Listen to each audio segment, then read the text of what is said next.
This week's Grandmaster is a new one, with the PsiOps Battleground Cosmodrome entering the GM rotation for the very first time. This Nightfall is incredibly ad-dense, with a high volume of champions packed into close quarters combat. This Nightfall also features the double Savathun boss mechanic that caused a lot of teams trouble in the Moon version of this Grandmaster, so today we'll be covering the best tips, tricks, and positioning strategies to make this GM a breeze. I'm Above, and if you enjoyed today's video, a like and subscription would be greatly appreciated.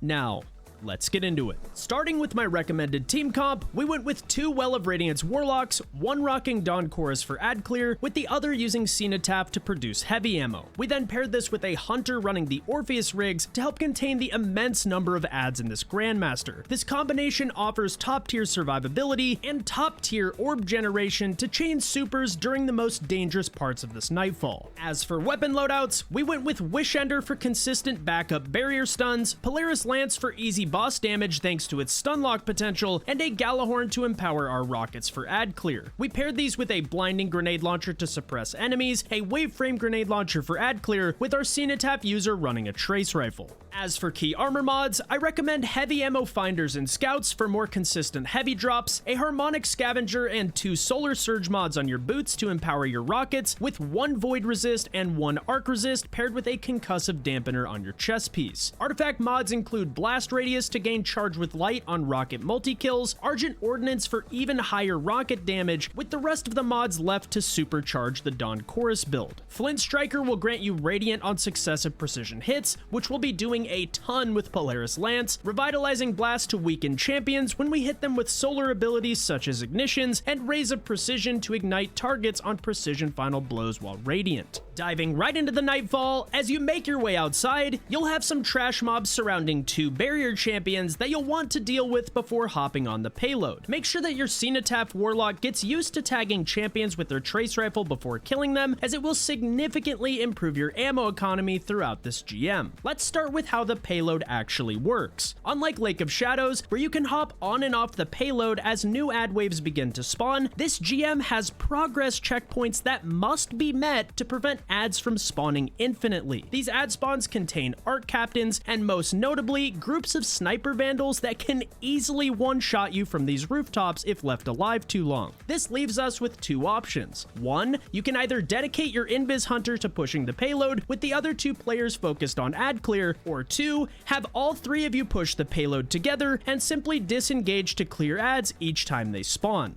You'll need to do this until the payload reaches 35% capture progress, at which point all previous waves of ads will despawn, leaving you with a new wave of enemies surrounding a Brig mini-boss. I personally like to put the Hunter on the barge, as they can go invis for safety when needed, with the other two people focused on insta-killing snipers. This also puts your teammates in a perfect position to engage the Brig from a distance once it spawns in. Throw down a well, and use your tether and rockets to break its outer shield in no time. Polaris Lance can then stun lock the Brig with its ignitions, which is a common theme of this weapon's utility throughout this Grandmaster. Once clear, a barrier servitor will appear, and once dead, we can hop back on the payload. You'll be met by a large wave of exploder shanks, but as long as you're aware of them, they're not too difficult to deal with. Just like the opening section, the slower you go, the more ad spawns you'll have to deal with, which is why you want to keep someone on the payload as much as possible. This helps prevent additional waves of sniper vandals from spawning, which makes this part significantly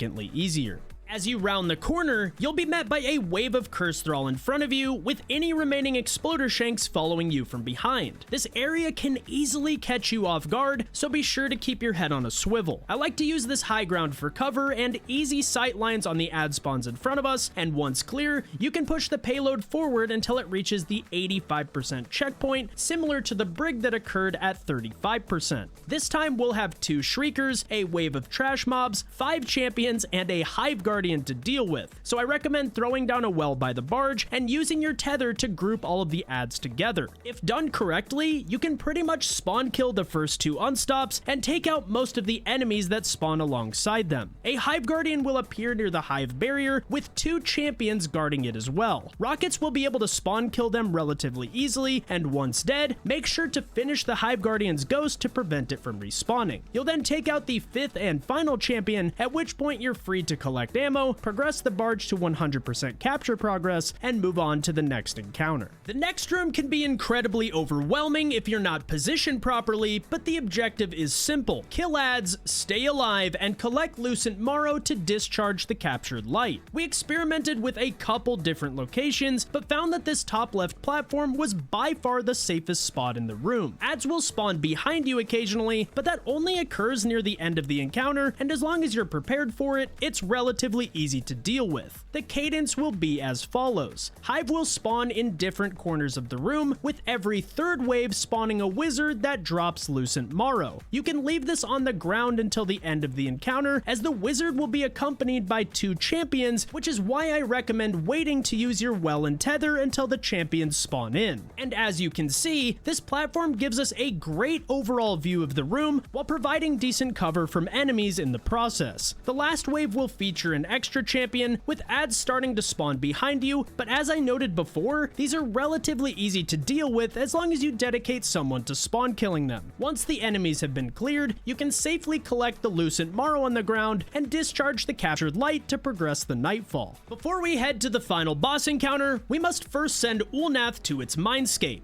If you sit back here on this staircase before the long bridge, you can actually just chip away at the boss's health bar from a safe distance without ever having to worry about the deadly shield throws. If the boss hides behind cover, you can move up and get a different angle, and when it reaches 75% HP, you'll be teleported to the boss room. Take note of the platform you land on, because this is where we'll be spending 99% of this encounter. Ulnath can't really aggro you from here, which makes this boss room unbelievably easy. You can then pre-place a well and tether before activating the encounter, as they'll be refunded to you as soon as you start the fight. The boss will appear at the back of the arena, accompanied by consistent ad spawns. If you sit on the back of this platform, you can safely damage Ulnath without a care in the world. Polaris Lance actually stun locks the boss in place and does crazy AoE damage to surrounding mobs, which makes it easy for your teammates to spam rockets from a distance and healthgate Ulnath quickly. When you hit the first healthgate, an aspect of Savathun will appear at the far side of the room and will be accompanied by an unstoppable ogre. Start by killing the ogre, then shift your focus to Savathun. This is really the only time you have to leave this platform, as you'll need to collect synaptic spears from the center of the arena to damage the clone. I recommend letting your Invis Hunter grab these safely, but if you want to speed things up,